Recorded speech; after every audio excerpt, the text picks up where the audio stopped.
Oi, gente, tudo bom? Então, hoje eu vou falar um pouquinho com vocês sobre o meu livro favorito, né, até o momento, que é O Crime e Castigo, do Fyodor Dostoiévski. E este livro é um livro que eu já li 2 vezes, né? Eu já participei de 2 clubes de leitura sobre o livro, que discutia sobre o livro, né? Falava de elementos e símbolos presentes no livro, era toda uma análise e discussão sobre, né? Então é um livro que eu gosto bastante, tem muita coisa para tirar dele. Mas aqui eu vou fazer uma breve resenha, né? Não é nada detalhado. E esse livro aqui em casa a gente gosta muito, tanto eu quanto meu marido, né? Tanto é que a gente tem 3 edições aqui do livro. Aí tem essa edição que é da coleção Abril, que eu acho que nem publica mais, né? Mas deve ter alguns sebos por aí. E tem essa edição da Martin Claret também, que é uma edição de capa dura, bem bonita. Só que a edição que eu li 2 vezes e que eu gosto, essa daqui da editora 34. Eu gosto dessa edição porque ela tem no final um índice que explica todos os personagens com os seus nomes, né? Porque na história eles se referem a um personagem com mais de um nome, às vezes 2, 3 nomes, e daí é muito fácil se perder. E são nomes russos, né? Então fica complicado às vezes. Então esse índice ajuda bastante na hora da leitura. Então esse livro ele foi publicado em 1866, né? E o Dostoiévski pensou nele na época que ele estava exilado na Sibéria, fazendo trabalhos forçados, né? Porque ele participou de um grupo socialista, né, revolucionário, e aí ele foi condenado uns anos por isso. E a fazer trabalhos forçados, né? E aí foi quando ele pensou sobre esse livro. E esse livro ele se passa em 1860 na cidade de São Petersburgo, né? E acompanha o protagonista, que é o jovem Raskolnikov, né? E como vocês podem ver pelo título do livro, já fala que vai ter o crime e vai ter o castigo. Então você já sabe o que vai acontecer. O criminoso vai ser castigado, né? E o livro tem só uma parte no comecinho que ela vai falar sobre o assassinato em si, que já vai falar de cara, né? Como que se sucedeu o assassinato e tudo mais. E todo o resto do livro, menos o comecinho, todo o resto, né, a maior parte do livro, é toda essa trajetória do assassino, com a culpa, com o sofrimento dele, e para até ele se confessar, né, para uma possível redenção e ser punido, né. E esse livro ele é muito interessante porque é um livro muito detalhado psicologicamente, né. O Dostoiévski, ele entra na mente do assassino, apesar daquela época não ter nenhum estudo de criminologia, né, que estuda a mente do assassino, o perfil, essas coisas. O Dostoiévski faz isso de maneira excelente e ele faz de uma forma muito detalhada, né, no livro inteiro. É um livro grande, né, são 600 páginas e fala do tormento do Raskolnikov, mas é um livro que tem bem mais coisas que isso, é um livro muito profundo, né, que trata de culpa, de amor, de redenção, de uma maneira muito especificada, assim. Então, é um livro que tem filosofia, psicologia e é um livro muito, muito bom.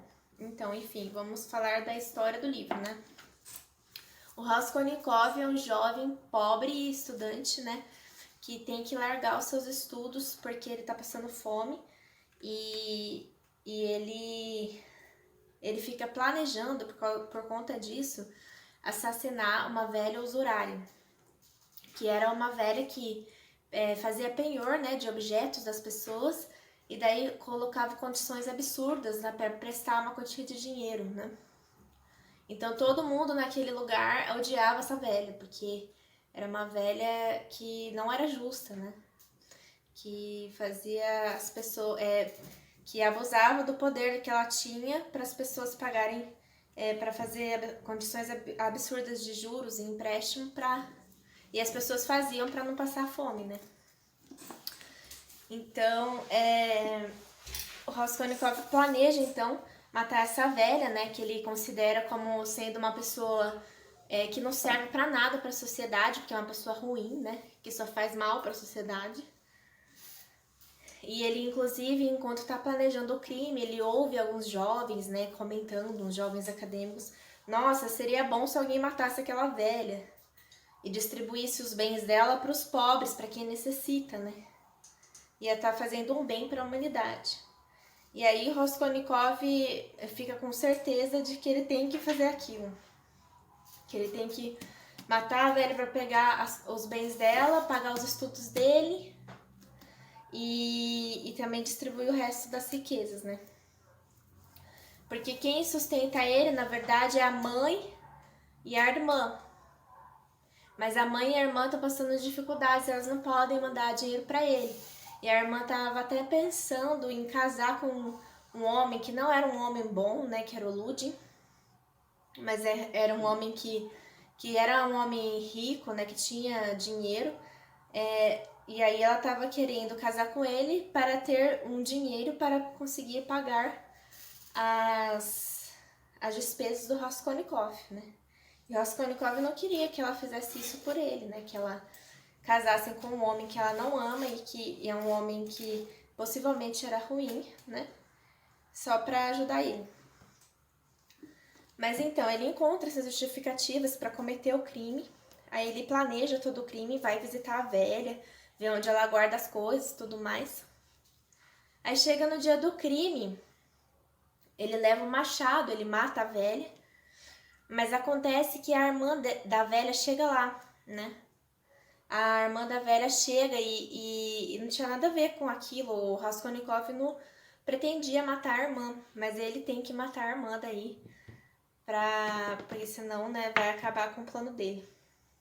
Então ele mata as duas lá, machadadas.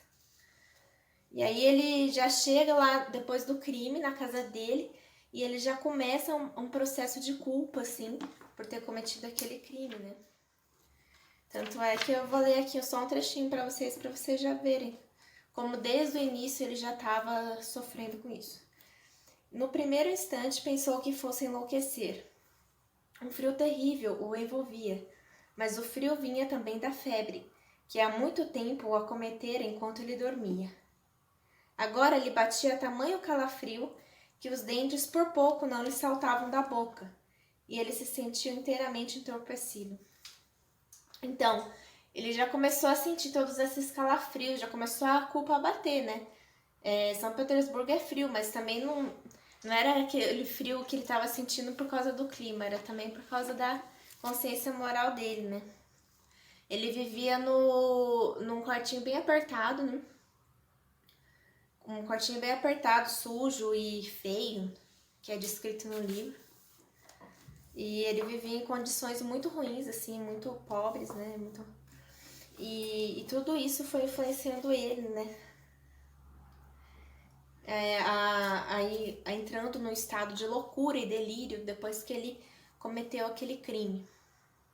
Então, aparecem alguns outros personagens na história, que são personagens muito importantes, né? Tem a irmã e a mãe do Raskolnikov, a irmã é a Dunya, né? E essa Dunya, ela tava noiva do Ludin, que era um cara orgulhoso, vaidoso e bem capitalista, assim, um empresário que só ligava para isso.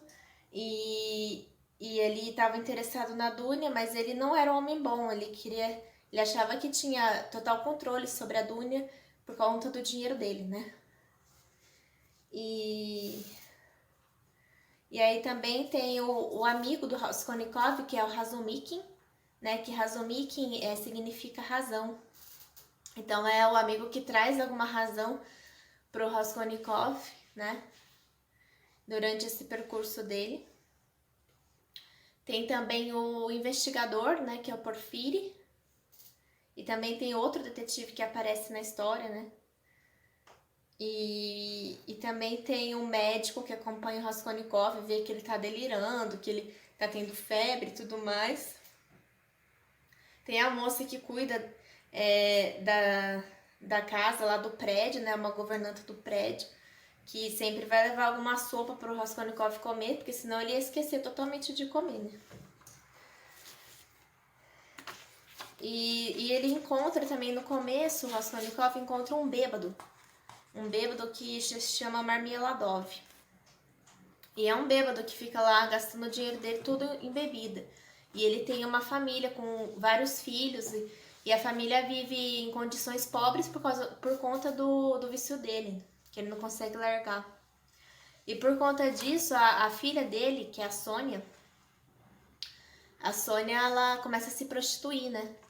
E o Marmeladov, ele fica contando pro Raskolnikov que tem aquilo, que ele não queria que a filha fizesse aquilo, mas ele não consegue largar o vício dele. E o Raskolnikov vê e fala assim, nossa, mas como é possível ele deixar ele fazer isso com a filha, né? Mas daí ele começa a enxergar várias pessoas que têm mazelas, que são coisas ruins, né? E durante esse percurso de jornada dele entre culpa e redenção. E aí o que acontece? A polícia chama ele logo depois que ele comete o crime, né? E aí fica muito nervoso. Aí ele falou, nossa, será que descobriram alguma coisa e tal? Mas aí quando ele chega lá, ele vê que é por causa de dívidas. Mas ele fica tão nervoso que ele desmaia lá dentro da delegacia. E daí o pessoal que tá lá, os detetives, acham muito estranho aquilo, né? Porque que ele ia desmaiar por causa de dívidas, né? E daí começa também o processo de investigação, né? Daquele crime da velha. Que daí eles acabam investigando alguns pintores e algumas testemunhas, né? Mas ainda não chegam no Raskolnikov. Só acharam estranho ele ter desmaiado, né? E o Raskolnikov, sempre que alguém menciona para ele do assassinato da velha e da irmã, ele se mostra muito incomodado com aquilo, né? Ele não esconde que ele tá incomodado, que ele muda de assunto, essas coisas assim.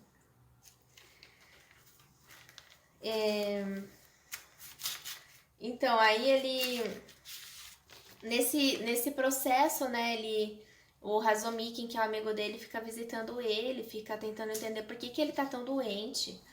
Aí a mãe e a irmã acabam indo para São Petersburgo também para visitar ele, né? E nesse meio tempo, o Marmeladov, que era o bêbado que o Raskolnikov conheceu e se tornou, de certa forma, amigo dele, ele é atropelado. Ele é atropelado e daí o Raskolnikov vai lá, né, ver o que acontece com a família dele e tudo, e vai lá ajudar.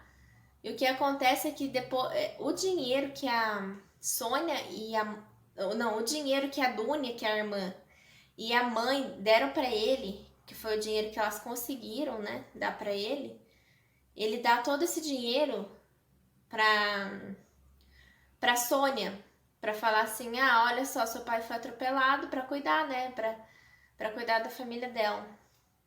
Só que porque ainda você enxerga algum resquício de bondade no Raskolnikov. Ele não é pura maldade, ele não é um psicopata, entendeu?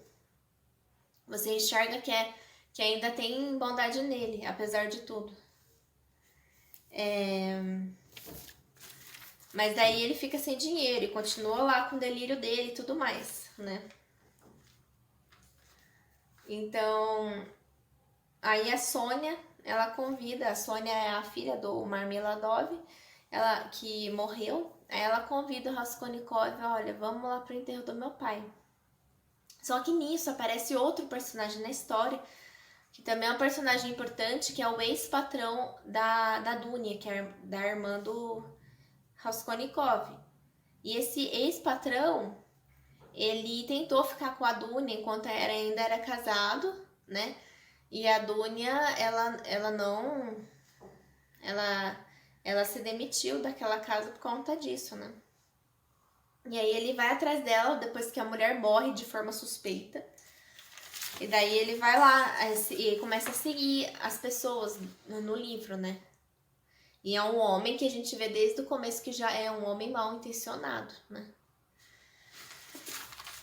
E aqui você começa a perceber que os únicos caminhos para o Raskolnikov ou é a loucura, por conta dos delírios dele, né, da culpa, ou a confissão e possível redenção, ou uma perversão, né? Uma perversão, assim, no sentido dele matar, ficar pior ainda e começar a matar mais gente, ou ele mesmo se suicidar, né? Então só tem esses caminhos para ele, não tem mais o que ele fazer. E daí o que acontece, daí ele é convidado para o enterro do Marmeladov, né? E depois ele começa a querer saber mais sobre a investigação. Ele vai lá até a delegacia falando assim, a velha tinha um relógio meu, eu quero meu relógio. E daí ele fica perguntando pro Porfírio, que é o detetive, como que tá indo a investigação. E o Porfírio sabe que ele desmaiou na delegacia, ele sabe tudo isso. E daí ele encontra também um artigo que o Raskolnikov escreveu na época que ele era estudante acadêmico, né? Que era um artigo que falava de pessoas extraordinárias e pessoas ordinárias. E ele falava que as pessoas ordinárias, não importa o que elas fizessem para alcançar os meios que elas queriam. As pessoas extraordinárias. Então, por exemplo, ele dava o exemplo de Napoleão. Que Napoleão, ele matou muita gente, mas ele tinha que matar muita gente para ele conseguir aquela vitória que ele teve. Então, e daí o Porfírio começa a jogar com ele, aquele jogo de gato e rato, e começa a falar, você se acha uma pessoa extraordinária? Também, tipo, porque o Porfírio tá desconfiando dele, então ele acha assim que o motivo do Raskolnikov matar a velha é um desses motivos ideológico, né, que ele acha que ele pode matar a velha porque ele é uma pessoa extraordinária e ele pode pegar aquilo que é da velha e ficar para ele e para quem ele for distribuir, né? Então é um fim utilitarista, né, que os fins justificam os meios, né? Neste caso, e daí o Porfírio começa essa manipulação, esse jogo de gato e rato e tal. Mas o Raskolnikov, ele quase cai, mas não cai, não, né? Então, e daí o Raskolnikov, quando ele tava andando na rua um dia, ele vê lá no escuro que alguém grita assassino, né? E ele não sabe quem é que tá gritando assassino pra ele. E daí ele acaba voltando lá pro apartamento da velha e tudo mais, né? Pra ver se tem alguma coisa. E nesse meio tempo, o que acontece é que ele já escondeu todos os bens da velha numa pedra, num pátio. Ele escondeu pra ninguém achar no apartamento dele, né? E um pintor é acusado. É acusado de ter cometido o crime, porque ele confessa o crime. Mas ainda o Porfírio não tá satisfeito, né? E aí o Svidrigailov, que era o antigo patrão da Dunia, da irmã do Raskolnikov, ele procura ele e fala assim, olha, eu quero dar um dinheiro pra Dunia, depois que minha mulher morreu e tudo mais, né? Aí ele até menciona isso com a Dunia. A Dunia fala que não quer dinheiro dele, ela não gosta do patrão, sabia que ele era um homem ruim, que tentou ficar com ela enquanto era casado e tal. Que ela trabalhava de governanta na casa dele, né? E daí ela acaba terminando também, ela acaba brigando com o Ludin, que era o noivo dela, aquele lá que tinha muito dinheiro, que era interesseiro e tal. E ela acaba brigando com ele, desfazendo o noivado. E nesse meio tempo, o Razumikin, que é o amigo do Raskolnikov, que tá sempre presente lá, conversando com o Raskolnikov, ele se apaixona pela Dunia, que é a irmã do Raskolnikov. Então, aí, então tá, daí tem a Sônia na história, né? A Sônia é uma personagem que, apesar dela ser prostituta, ela é a personagem mais pura da história Crime e Castigo. Porque ela tem uma pureza de alma e de coração que é assim, que ele descreve de forma assim muito bonita. E o Raskolnikov, ele fica intrigado com aquilo. Como que ela comete aqueles crimes, né, tipo prostituta, e ao mesmo tempo consegue se manter uma pessoa pura e boa, né? E ele vai conversar com ela, ele fala pra ela ler pra ele a passagem de Lázaro, lá da ressurreição de Lázaro.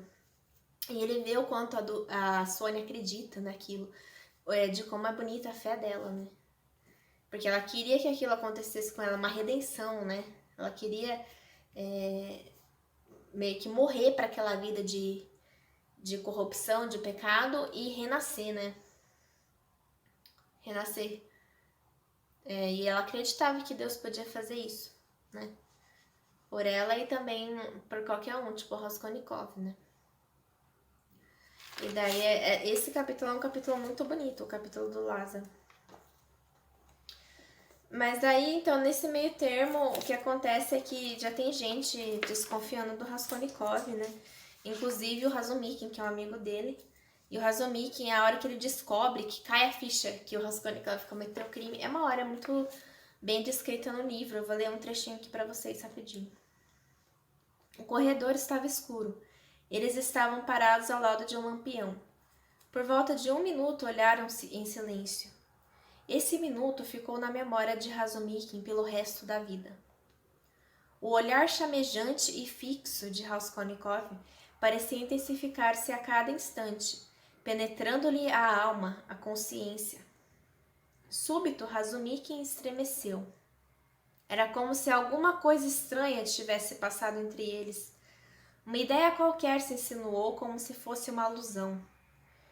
Alguma coisa terrível, hedionda e subitamente compreendida de ambas as partes. Razumikin empalideceu como um defunto. Então, aqui o Dostoiévski é tipo genial, porque ele não fala o Razumikin se tocou de que o Raskolnikov era assassino, mas fica implícito, né? E ele descreve de um jeito muito bem feito, né? Como que aconteceu esse cair a ficha do Razumikin, né? E, enfim, o que acontece é que o Svidrigailov, né, que é o antigo patrão da Dunya, ele arranja um jeito de ficar sozinho com ela e ele quase estupra a Dunya. E a Dunya, ela tinha um revólver com ela e daí ela aponta pra ele fala que ela não vai ter coragem de atirar nele. E daí mas ele acaba por um momento tendo um pouquinho de consciência e deixando ela escapar. Foge, ele fala, né? E daí aparece o Svidrigailov indo assim pra escuridão, pro mundo de podridão. Tudo que descreve é isso, é podridão, é coisa suja e tal. E daí ele entra num hotel bem assim, ruim, né? E aí ele vê uma criança lá, e daí ele aí ele vai dormir e tem um sonho com a criança. E daí, por esse sonho, dá pra você entender que o Svidrigailov, ele era tipo um pedófilo, né? E aí você você enxerga o quão mal é o Svidrigailov. Que ele é um homem que é um pedófilo, ele é um homem que possivelmente matou a esposa, né? Porque ela morreu de forma suspeita. É um homem que quase estuprou a irmã do Raskolnikov, provavelmente estuprou outras mulheres. Então, ele é um homem mau. Ele tá lá na história pra falar pro Raskolnikov, de certa forma, mostrar, olha, esse é o caminho da perversão. Se você tivesse tomado, você ia se tornar um homem mau como eu, né? Porque ele fez um crime, matou 2 pessoas de forma horrível. Mas ele ia continuar por esse caminho do crime, da maldade, né?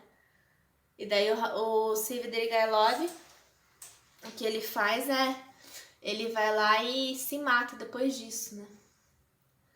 E enfim, daí, em meio a tudo isso, Raskolnikov não tá aguentando mais, ele se confessa pra Sônia. A Sônia fala pra ele que ele vai fazer o que é certo, dá uma cruz pra ele. E daí o Razumikin também conversa com ele, fala que a irmã e a mãe estão preocupadas e tudo mais. Então, esses dois personagens acabam convencendo, né, a se confessar. E daí ele vai se confessar. Aí no caminho ele descobre que o Svidrigailov se suicidou. Quase que ele desiste nesse momento. E aí ele toma coragem e faz o que é certo.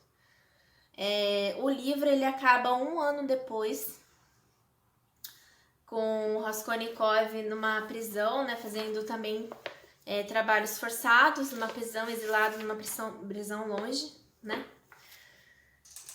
E a Sônia ela foi morar com ele, né? Morar com ele não, foi morar lá perto, na verdade, né? Mas ela ia visitar sempre ele na prisão. Então todos os prisioneiros conheciam ela, a Sônia, né? E falava que ela era chamava ela de mãezinha, né? Porque ela era uma pessoa muito boa, que sempre levava comida, queria ajudar. E aí é aí que acontece o verdadeiro arrependimento do Raskolnikov. Porque até aí ele confessou porque ele sabia que era o único caminho que ele tinha que tomar, que ele podia tomar, se não fosse o suicídio e a perversão ou a loucura. Então ele acabou optando racionalmente por esse caminho, mas ele ainda era soberbo, era orgulhoso, ele não tinha se arrependido. E daí o que acontece é que ele se arrepende nessa hora, e é um trecho muito bonito, o epílogo é muito bonito, né? Eu vou ler aqui para terminar essa resenha com esse trecho do epílogo. Que ele tá falando lá com a Sônia, quando a Sônia vai visitá-lo. Como isso aconteceu, nem ele mesmo sabia, mas de repente alguma coisa pareceu impeli-lo e lançá-lo aos pés dela. Ele chorava e lhe abraçava os joelhos. No primeiro momento, ela levou um terrível susto, e todo o seu rosto ganhou uma palidez mortal. Ela se levantou de um salto e pôs-se a fitá-lo, trêmula, mas de imediato, no mesmo instante, compreendeu tudo. Em seus olhos brilhou uma felicidade infinita. Ela compreendeu, e para ela já não havia dúvida, que ele a amava infinitamente, e que enfim chegara esse momento. Então, enfim chegara esse momento em que o Raskolnikov mostrou para a Sônia que ele a amava e também mostrou que ele se arrependia amargamente do crime que ele tinha cometido, né? Então, Dostoiévski tem muito disso, de falar com outras palavras e querer dizer uma coisa, né? E ele escreve de uma forma, assim, muito, muito magistral, assim, o livro inteiro. E é um livro que mexe muito, assim, com a gente, com o psicológico, com a nossa alma mesmo, assim, porque é um livro que toca lá dentro, assim. É um livro muito, muito bem feito, né? Então esse é um livro que eu não canso de recomendar. Não é uma leitura fácil, tá? Tipo, foi uma leitura que demorou pra mim, né? Da segunda vez não demorou tanto, mas da primeira demorou bastante. Teve uma época que eu fiquei empacada, né? No trecho lá que começa todo o desenvolvimento psicológico do personagem e tal. Mas eu continuei, persisti e eu não me arrependo, porque este foi o melhor livro que eu li na minha vida até hoje. Então é isso, gente. Espero que vocês tenham gostado. Essa resenha ficou maior, né, do que o esperado, mas é que não tem jeito, esse livro já é muito grande e ele tem muitos detalhes importantes, né? Então é isso por hoje. Então até mais. Tchau!